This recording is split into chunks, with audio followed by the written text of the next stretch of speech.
امروز قراره در مورد لباس عروس همسر دوم شاه یعنی ثریا بختیاری باشه. پس بریم با هم ببینیم.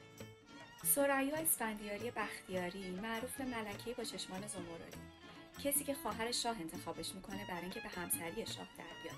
لباس ثریا که جزو قشنگترین لباس‌های عروس سلطنتی دنیا حساب میشه، به دیور سفارش داده شده بوده. طراح دیور در اون زمان ایو سن لورن بوده. جالبه بدونین وزن حدودی لباس حدود 30 کیلوگرم بوده. روی اون لباس 6000 تیکه الماس، طلا و 20000 تا پر لک‌لک افریقایی دوخته شده بوده.